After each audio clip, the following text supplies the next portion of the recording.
Hey everybody, Captain B-Nard back here with another Wi-Fi battle. So, today we have a battle against AJ, another random person offline. So, there you can see, looking at his team, it is actually looking pretty cool and pretty strong as well. Looking at my team, it is the same team that I've been using the past few games. So, what do I want to lead with here is the question. And that is a good question, actually. Um. Alright, I think we're actually just going to go with the Don fan once again in this one. And we'll see how that works out. And we should also remember to go ahead and make a record of his team, seeing as how we cannot see the team preview during the game anymore, which is something that I am actually still trying to get used to 20-some games into BDSP. So yeah, so here we go. Alright, so he is going to lead with the Nidoking. So that's actually not bad for me with the Don fan lead, so there it is. So, yeah, we definitely have a few options here to start the game off. We could make the obvious play and go Earthquake, although he definitely has a number of switch-ins to that. So I think the best thing we can actually do is just go for the knockoff, so that's actually what we're going to do. So he actually stays in and goes Ice Beam, so that's not great. So he's going to knock us all the way down to the Sturdy, but we do survive because of it, obviously. And then we're going to go knockoff in return, and that is going to knock off his Life Orb and leave him at about half health. So yeah, this is kind of not a great situation to be in. We could switch, although I don't know if there's really much of a point to that at this point. I think the best thing we could probably do here is just go Ice Shard, so that's what we're going to do. Try and get some damage on the way out, and it is not quite enough to take this thing out, as I kind of assumed it wouldn't be. He's just going to go for the Ice Beam once again, and that's obviously going to take us out from that range and knock us down to 5, so that's not really a great start to the game for us, but just kind of is what it is. So I think now we actually have to just go ahead and come in with the Hitmonlee, since we do have that priority on deck with the Bullet Punch, so we are definitely just going to go for that. And so we'll see if he wants to anticipate that or not, and if so, what he wants to do. And so yeah, we do hit the Bullet Punch, and from that range it will be enough to go ahead and finish off that Nidoking, and that is going to knock him down to 5 as well. So not too bad for us there. So we'll see what he wants to do now.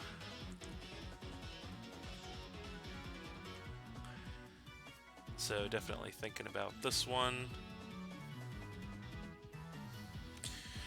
And okay, so he's going to come in now with the Metagross. So, yeah. So, do we want to stay in on this thing is the question. We could, but I kind of don't want to. Yeah, I don't think staying in on this thing is the best idea. So, what is he going to want to go for here is the question. I think we're just going to go ahead. I mean, we don't have a ton of great switches for this thing. So, I mean, maybe we do stay in on this thing, actually. So we don't have a lot of great switches. So, yeah, we could... Actually, this is kind of a tough decision here. This thing obviously has a pretty wide move pool. We're almost out of time. You know what? I think we're just going to go ahead and try to fire off a Blaze Kick on this thing. And so, yeah, we go Blaze Kick and we miss. So that sucks, but then he's going to go Zen Headbutt and he's going to miss also. So, That's an interesting turn of events. So yeah, I guess we get the chance to run that back this time. So I think we're going to this time around we're actually going to run that back and switch into Miltank. So yeah, there's that. So interesting turn of events with the double miss. So gonna come in with the Miltank here as he's gonna go Zen Headbutt, and he actually misses again. So that's some pretty unfortunate luck for him. So yeah, I guess these 90 accuracy moves just can't be trusted anymore, unfortunately. But now we have another choice to make. We could try to set up on this thing.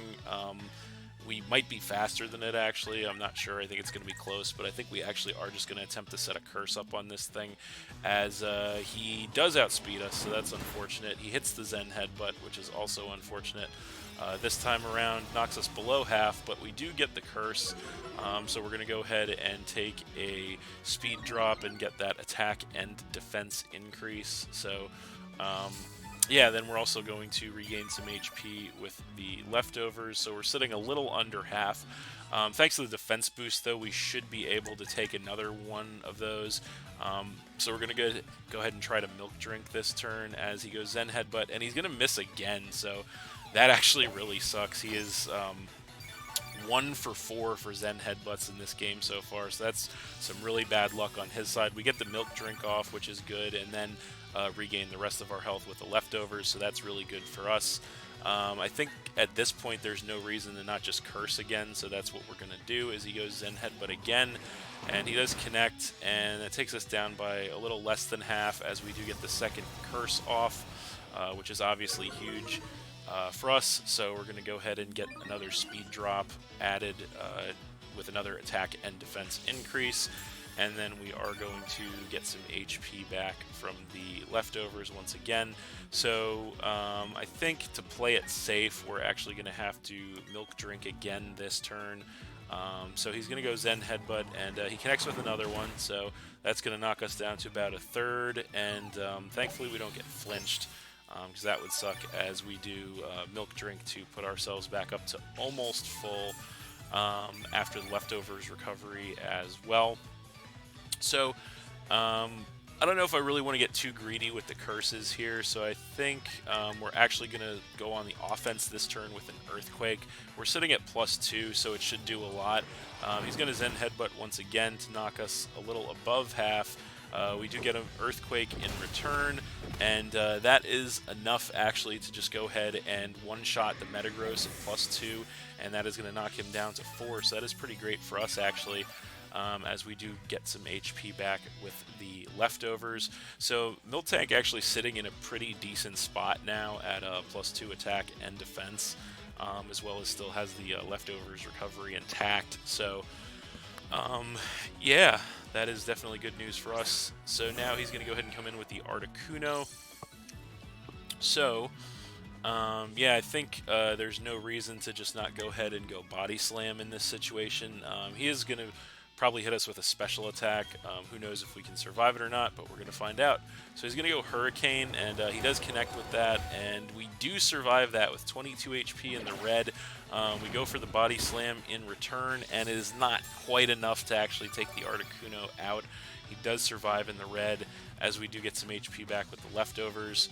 So yeah, I think there's no reason not to just go Body Slam again, so that's what we're going to do here as he goes Hurricane again, and he does connect with a second Hurricane, so that will finish off the Miltank and knock us down to 4, but that's okay. Miltank definitely doing its job in that one, as I think we're just going to go ahead and come right back in with the Hitmonlee.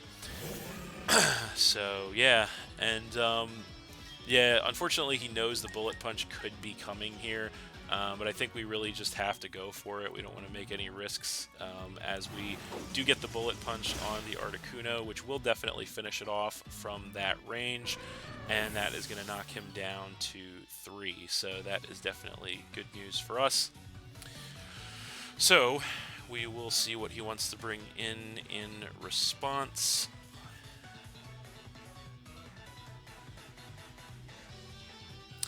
So he's definitely thinking about this one. And so it is going to be the Dragonite. So That could definitely be bad news for us. So now I think we're in a situation where we have to kind of hope that we can hit our own low accuracy move. So I think we're actually going to go ahead and attempt to fire off a Stone Edge on this thing. I think is the best thing we can do in this situation. Don't want to let him sit up for free. So he does outspeed us, and he does go Dragon Dance. So that's definitely bad news. So he's going to get that +1 attack and speed increase as we go Stone Edge, and we connect, thankfully, with the Stone Edge. That is going to knock him down by about a third. So it's also going to break the multi-scale, more importantly. So that's good. So yeah, he is set up. I think probably the best thing we can do in this situation is go Stone Edge again, I think. So I think that's what we're going to do. Yeah, we're just going to go Stone Edge again. We know he's going to outspeed us, but we are Focus Sash. He's going to go Outrage, lock himself into that. He is going to knock us, of course, all the way down to the Focus Sash, but we do survive because of it. We go Stone Edge again, and we hit a second Stone Edge, so that's pretty sweet. That's going to go ahead and knock out the Dragonite and drop him down to 2 as well. Now, because our Focus Sash was activated, our Unburden is going to be tripped to double the speed of the Hitmonlee, which is nice. But unfortunately, he does still have the Crawdaunt, so he's going to come in with that. And unfortunately, he's more than likely just going to take us out with the priority move. But we could try to Bullet Punch for some damage on the way out, but I think just in case he decides to set up, the best thing we can do is go close combat, so that's what we're going to do. And unfortunately, he is just going to go Aqua Jet, so yeah, that is going to go ahead and finish off our Hitmonlee, dropping us down to 3, as he is also going to take some Life Orb Recoil, but that is okay. So now, I think... what do we want to do here? I think actually the best thing we can do is go ahead and come in with the Venomoth, so that is exactly what we are going to do. And we should still be in a pretty decent spot, so we're just going to go ahead and attempt to fire off a Bug Buzz on this thing. No reason not to. We do outspeed for sure. We're going to hit him with the Bug Buzz, and that is going to be enough to just go ahead and knock out that Crawdaunt, and that's going to knock him down to 1 Pokemon. So we look to be in pretty decent shape here, actually, as his last Pokemon is going to be that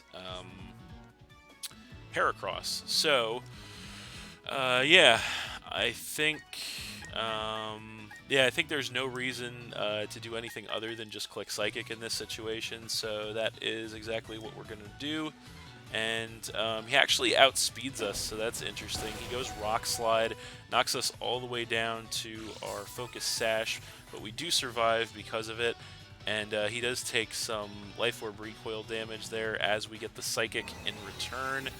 And will it be enough? It is not quite enough, actually, to take out the Heracross, so that kind of sucks. So yeah. We're not going to be able to take another one of those, so I think we just have to click Psychic nonetheless, though, as he actually goes Throat Chop, so that's not good. So he has that on deck. That's going to finish off the Venomoth, and that is going to knock us to 2 as he gets knocked into the red from the Life Orb damage. So this is going to kind of be an interesting situation here because... we do have 2 Pokemon left here. I think our best chance is to come in with the Cresselia at this point. And so we kind of have an interesting situation here because it looks like he may not be able to survive 2 more Life Orb recoils. So I think what we might want to do here is actually play a little bit of switch games to try and have him wear himself out on that Life Orb recoil. It is a little risky, but might be actually less risky than trying to survive an attack despite Cresselia's bulk.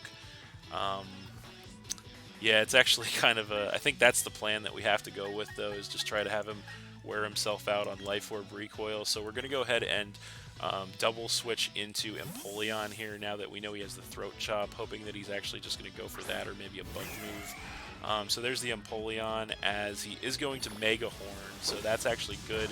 And we do survive the Mega Horn with about a third HP remaining.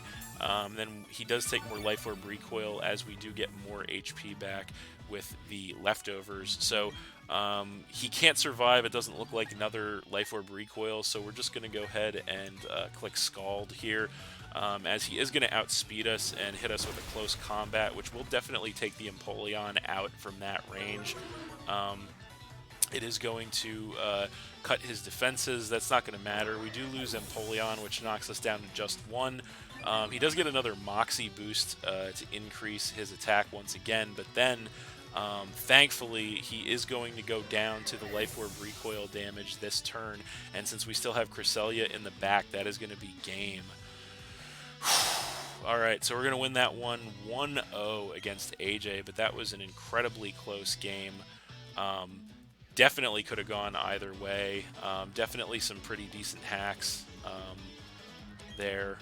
A little bit on both sides, but he definitely got the short end of the stick with those misses on those low accuracy moves. But yeah, unfortunately, that is just kind of the risk you run. Definitely kind of ironic that those 90 accuracy moves seem to hit a lot less frequently than like the 70 or 80 accuracy moves. But yeah, definitely hard-fought victory for us there. So that's it. Thanks for watching again, everybody. Hope you all enjoyed. Please hit that like button, leave a comment, and or subscribe if you did enjoy, and stay tuned for more new battles in the future. So that's it, and we'll see you next time.